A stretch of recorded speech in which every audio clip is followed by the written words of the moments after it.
Se vocês da imprensa ajudassem a mostrar o que eu tento mostrar aqui, responda sobre a pesquisa. Melhoraria. Porque é óbvio, a pesquisa reflete o momento. Quanto mais vocês criticam, mas você acha que em algum momento a sociedade vai entender que a PEC da blindagem ela é boa para a sociedade? Possam exercer o seu mandato com a liberdade que o povo nos confere.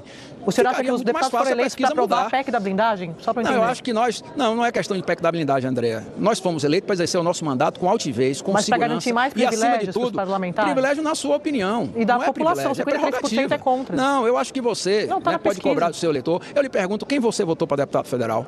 Você lembra? Trago para vocês um dos momentos mais vergonhosos do jornalismo profissional brasileiro. O deputado federal Cláudio Cajado era para ter sido o entrevistado na Globo News, porém, o que pudemos ver foi um show de horrores onde os pseudo-jornalistas se comportaram como militantes de redação. Pareciam aqueles jovens recém-formados na universidade e vai militar. O que foi muito satisfatório foi que o deputado demonstrou saber o covil onde ele estava se metendo e rebateu cada ponto, cada falta de cortesia e de educação dos militantes da Globo, em especial a Andréa Sadi. Vamos conferir. Deputado, boa tarde, está do lado da Elisa. Muito obrigada pela participação do senhor aqui mais uma vez no Estúdio I. Há algumas semanas a gente entrevistou o líder do PL aqui no Estúdio I e eu perguntei a ele se isso era uma demanda das ruas. Ele disse que claro que não, porque era uma pauta da casa. O eleitor não tinha intimidade com isso. A gente ouviu agora há pouco o senador Cleitinho lá do Senado falando que essa proposta é um escárnio. Como é que explica essa proteção toda dos parlamentares que foram eleitos para representar a sociedade, aprovando medidas que representam a si próprios? Boa tarde. Respeito a sua opinião, André, seus comentários, mas eu me permita discordar. Primeiro com o nome, PEC da blindagem. Vocês da imprensa estão alcunhando aí a PEC como fizeram no arcabouço. Eu tentei mudar o nome arcabouço para regime fiscal sustentável e não teve jeito. É a mesma coisa. Não é? A PEC é de prerrogativa. O que significa dizer? É dar ao parlamentar, ao membro do Poder Legislativo Federal, a condição de atuar em liberdade, de acordo com a sua consciência, sem nenhum tipo de receio de pressões externas, como tem acontecido. O parlamentar ficar com processo por crime de opinião, por publicar determinadas falas ou posições na internet, isso é correto? Nós temos que ter, dentro da tríade dos três poderes da República, o Legislativo, o Executivo e o Judiciário, o mesmo peso de igualdade. Os membros do Poder Judiciário, os juízes, os ministros, eles têm as regras dele, que nós respeitamos, o Executivo de igual forma. E no Legislativo, o que é que se pede? Que, ao ser processado, a Câmara, sendo membro da Câmara, ou o Senado, sendo membro do Senado, se manifeste. Hoje nós não temos essa condição. E nós fizemos o quê? Vamos voltar ao que era estabelecido na Constituição de 88, com inclusive o voto secreto, que é como os eleitores se manifestam para eleger os seus representantes. Pode ter uma posição contrária ou a favor desse ou daquele ponto? Pode, mas o que precisa ser colocado é que a Câmara dos Deputados hoje, através de uma ampla maioria, não foi uma votação simples, foi uma votação ampla, definiu que as prerrogativas devam voltar. Eu já vivenciei muito aqui na Câmara um momento que o PT, membros do PSOL, se sentiam como hoje os bolsonaristas, os membros do PL estão se sentindo. E eu espero que quando a história for mudando de novo, os que hoje estão reclamando não se sustentem nas prerrogativas para poder exercer o seu mandato. Nós não estamos aqui tratando de impunidade, pelo amor de Deus. Eu tenho consciência e creio que o conjunto dos meus colegas também, de que nós não vamos daqui uma opção para fazer um crime e ficar impune.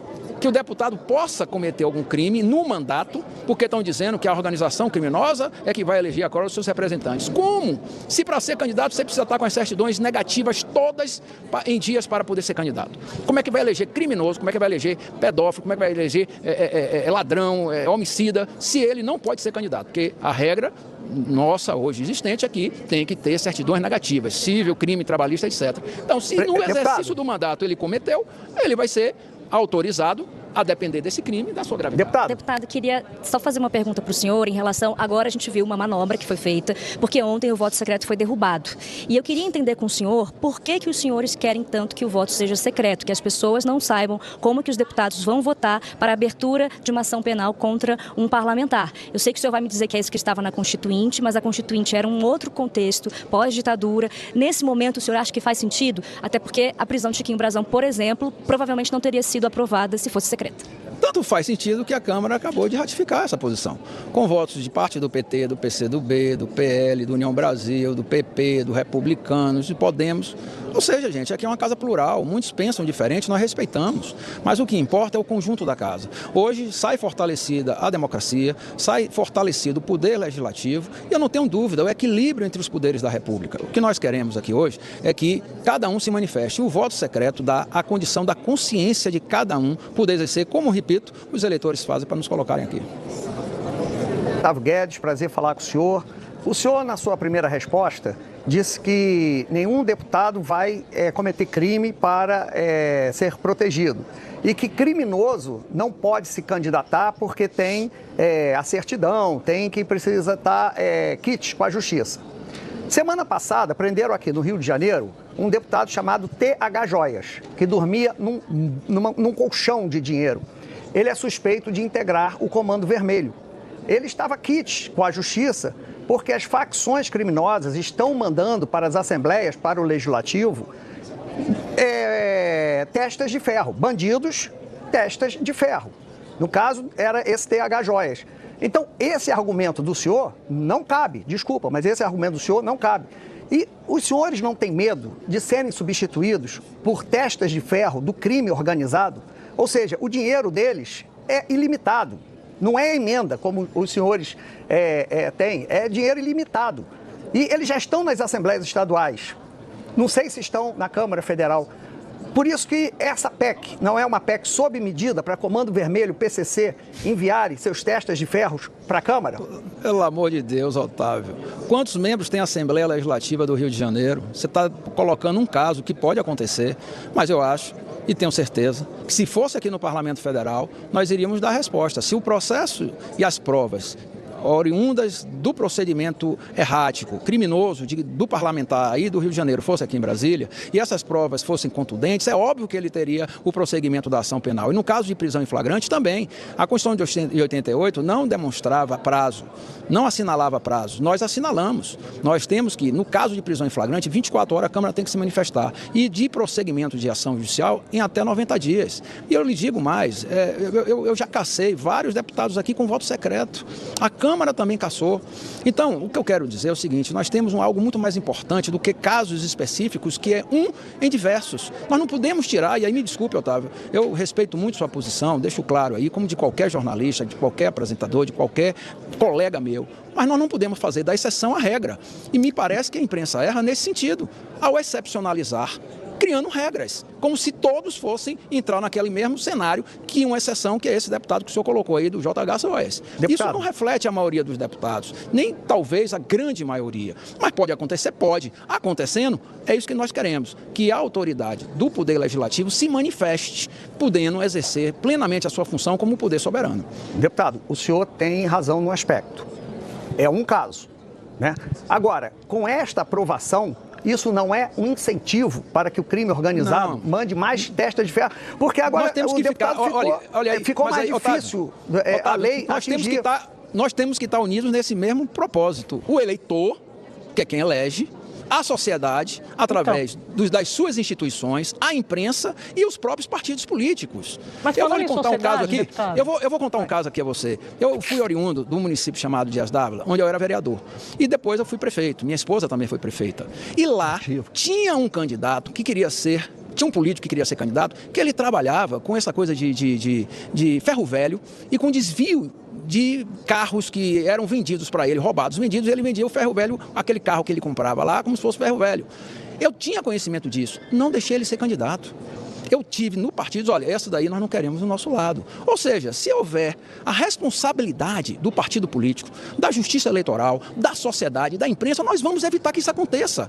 Agora, o que nós não podemos, e repito, e aí nesse particular, ainda bem que você concorda comigo, é tirar a exceção como regra. E o que nós queremos aqui é a prerrogativa, não é privilégio, não é imunidade, não é impunidade, não é PEC da blindagem, como se está colocando. Isso está errado. Deputado. Nós queremos a altivez que o mandato do deputado seja exercido com a soberania da sua consciência, prestando contas ao seu eleitor, que é quem pode nos afastar daqui de 4 em 4 anos. Deputado, agora eu vou usar o mesmo argumento seu, do senhor, contra você.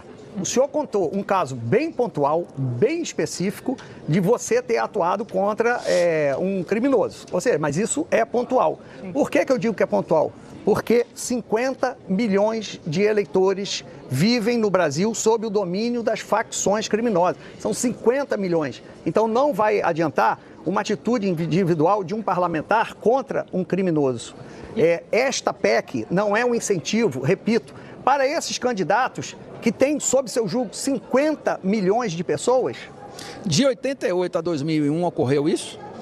Da vigência da Constituição de 1988, quando existia exatamente esse texto constitucional que nós estamos repetindo, que foi mudado por 2 pontos, colocando-se o presidente dos partidos nacionais com representação no Congresso Nacional e com prazo para que a Câmara e o Senado possam deliberar nos casos específicos de prosseguimento de ações ou de prisão em flagrante. Nós acrescemos esses 2 pontos. De 88 a 2001 não houve isso que você está colocando, essa iniciativa das organizações criminosas, dos criminosos poderem colocar seus representantes. Agora, também vieram para cá pessoas que foram caçadas e que praticaram atos que foram provados criminosos, que nós caçamos, que nós afastamos. Então nós não podemos ter uma posição inflexível e que isso não vai acontecer. Pode acontecer sim, e se acontecer, nós temos a obrigação de podermos agir. E eu confio na integridade do Parlamento Nacional, que eu entrego há muitos anos, e nos colegas que aqui chegam. Nós temos que separar os bons dos maus para que não confundamos quem é malandro com quem é sério. Deputado. E eu tenho certeza que a quantidade de pessoas honestas e sérias supera e muito na política aqueles que só querem entrar para se beneficiar. O senhor falou do eleitor da sociedade. Eu recuperei aqui uma pesquisa da Quest agora de agosto sobre a PEC da blindagem, que mostra que 53% da sociedade desaprova essa proposta. Qual que é o recado que o Congresso passa? Não está de costas para a sociedade, deputado? Se vocês da imprensa ajudassem a mostrar o que eu tento mostrar aqui, responda sobre a pesquisa. Melhoraria. Porque é óbvio, a pesquisa reflete o momento. Quanto mais vocês criticam, mas você acha que em algum momento a sociedade vai entender que a PEC da blindagem ela é boa para a sociedade? Exercer o seu mandato com a liberdade que o povo nos confere. O senhor acha que os deputados foram eleitos para aprovar a PEC da blindagem? Só para entender. Não, eu acho que não é questão de PEC da blindagem, Andréa. Nós fomos eleitos para exercer o nosso mandato com altivez, com segurança. Mas para garantir mais privilégios para os parlamentares? Privilégio na sua opinião. E da população, 53% é contra. Não, eu acho que você pode cobrar do seu eleitor. Eu lhe pergunto, quem você votou para deputado federal? Você lembra? Deputado. Óbvio. Você cobra dele? Deputado. Você cobra dele posições? Deputado, eu acho que a sociedade tem que estar engajada. Não, eu não estou invertendo quem está sendo entrevistado. É que o senhor é um homem público, né? Claro, eu queria que o senhor respondesse sobre a pesquisa. A pergunta é sobre a sociedade desaprovando a PEC da blindagem, por gentileza. Cobrando dele posições, cobrando dele atuações. E isto é legítimo, é democrático. Mas quando você tem uma interferência de um ou outros poderes em cima da posição, vou dar outro exemplo aqui, Otávio. É correto, numa votação de interesse do Poder Executivo, liberar a emenda? Mas, deputado, eu queria que o senhor focasse chamado toma lá da cá? Você pode responder? Não, ou seja, essa posição está errada. Deputado, da mesma forma como não é correto a posição e a postura de um deputado querer ter pressões externas na fala dele, na apresentação de projetos, no voto que ele tem a apresentar. Então, isso está ocorrendo. E vocês sabem disso. A sociedade brasileira está observando. Nós queremos... A gente pode só voltar para a pergunta, porque a pergunta é sobre... O senhor falou, a gente está aqui... A gente está representando o eleitor e a sociedade. O senhor não acha, então, que é estar de costas para a sociedade dizendo que... O senhor acha que é um momento? Era isso que o senhor estava respondendo e depois a gente abriu várias abas, o que é normal numa entrevista. Mas o senhor acha que a pesquisa retrata um momento. Hoje a sociedade é contra a PEC da blindagem. Na avaliação do senhor, isso pode mudar mais para frente? As pessoas podem entender que é bom para a política? Se a imprensa mostrar a verdade real, se a imprensa ajudar a demonstrar que a prerrogativa do parlamentar, seja deputado ou senador, de exercer o voto secreto é importante. O voto secreto é importante. Como era na Constituição de 88, sempre Mas o senhor acha que a sociedade vai entender isso? Essa é a minha pergunta, deputado. Nós temos que ajudar a esclarecer a sociedade. Mas por que o voto secreto é bom? Nós temos que ajudar, porque é a consciência plena de cada parlamentar. Deputado, vai, Flávia, desculpa. Porque o senhor fez uma ênfase, deputado, boa tarde, Flávio Oliveira, aqui do Rio, dizendo do direito à liberdade de expressão e os parlamentares não podem ser perseguidos por crimes de opinião. Eu queria que o senhor nos desse alguma evidência concreta disso e lhe perguntar por que o projeto não trata especificamente desse tema e permite essa amplitude de todo e qualquer crime que venha a ser praticado. Como estava na Constituição de 88. Mas a Constituição, o senhor acha que os deputados hoje são cerceados do seu direito à opinião na tribuna, nas redes sociais? Me parece, deputado, particularmente, e também à luz das pesquisas, que esse projeto que o senhor relatou, ele abre uma porta para a impunidade em vários outros crimes. Não se trata exclusivamente do direito à liberdade de expressão do parlamentar, que me parece que está garantido e continuou garantido pela Constituição brasileira. A sua avaliação é de que não há esse direito garantido? Engraçado, Flávia, você está fazendo uma ilação numa hipótese de que, havendo um crime, porque aí no exercício do mandato, solicitado a abertura e a continuidade do processo judicial, a Câmara irá colocar a impunidade como regra, não é? É isso que você está colocando. Porque quando se fala da exceção, vocês estão criando regra como exceção. Vamos aguardar o acontecimento, vamos deixar que o Senado se posicione, aprove ou não a PEC, se promulgue e vamos aguardar que os fatos se sucedam. A partir daí nós podemos avaliar se o voto secreto voltou para ser positivo ou não, se as instituições estão de fato com as suas prerrogativas constitucionais sendo úteis à sociedade brasileira e se o parlamentar, seja deputado federal ou senador, está exercendo com dignidade, com altivez e, acima de tudo, com respeito ao eleitorado que os colocaram aqui, ou não a função de forma correta. Vamos aguardar um pouco, eu acho que esse debate é importante, eu sei que existem essas preocupações, vocês estão aí colocando o que existe de discussão, mas o que eu tenho em mente é que de 88 para 2001, isso não ocorreu, esses fatos não ocorreram, e repito, eu já disse 2 vezes, vou dizer pela 3ª vez, eu já cacei vários deputados aqui com voto secreto, a Câmara já se manifestou. Da regra. Deputado, claro que precisa, tanto que nós estamos fazendo. Vocês não estão colocando que o voto secreto não é útil, que as pessoas vão se esconder atrás dele? Eu estou dizendo que não, que o voto secreto também é um instrumento de você exercer plenamente seu voto, sua consciência. O seu parlamentar votou, né, deputado? Pode-se falar. O senhor vai contar para o eleitor em quem o senhor votou? O senhor vai abrir o voto? De todas... Sim, se me então por que faz o não voto tem secreto? Problema nenhum. Foi o que se definiu. Nós somos aqui um colegiado. Essa apresentação do relatório foi fruto de um amplo entendimento com os líderes partidários, com todos os partidos. E repito, se você for ver o espelho de quem votou, todos os partidos tiveram representantes que votaram sim a essa PEC das prerrogativas. Deputado, é o Otávio de novo, vamos lá. O senhor está certo, então. Essa PEC é para dar autonomia para o deputado exercer seu cargo com altivez, porque vocês vinham sendo, em tese, pressionados, chantageados pelos ministros do Supremo. Eu não disse Agora isso, que tem essa prerrogativa, eu queria que o senhor desse os nomes dos ministros chantagistas desse país. Eu não disse isso, Otávio. Me desculpe. Sim, mas está todo mundo dizendo que a PEC, o argumento principal é que vocês estão reféns do Supremo, da chantagem do Supremo. Então, cria o nome dos ministros chantagistas. Você se você está dizendo que é chantagem. Não, vocês é que são pressionados. Não diga você, não generalize. Eu estou falando por mim. Se outros falam, então entreviste outros. Eu falo por mim.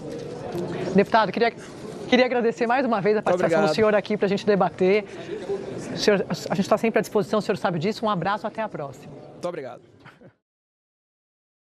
É impressionante, meus amigos, como a chamada grande imprensa perdeu completamente a noção do que é jornalismo. O que vimos na Globo News não foi uma entrevista, foi um tribunal de militantes travestidos de jornalistas tentando impor narrativa e calar a voz de um parlamentar legitimamente eleito pelo povo. E o que eles não esperavam era encontrar um deputado preparado, que conhecia o terreno hostil onde estava pisando e que não se intimidou diante das provocações. O ponto mais vergonhoso foi a postura da Andréia Sadi, que deixou de lado a imparcialidade, a educação e até mesmo o mínimo de respeito ao convidado. Isso só confirma aquilo que muitos brasileiros já sabem. A Globo não informa, ela milita. Só que cada vez que eles tentam manipular, acabam revelando ao país inteiro a própria decadência. E nesse caso, o verdadeiro papelão não foi do deputado Cláudio Cajado, foi da emissora que insiste em trocar jornalismo por ativismo. Mas no fim das contas, quem saiu fortalecido foi ele. E quem saiu menor foi a Globo.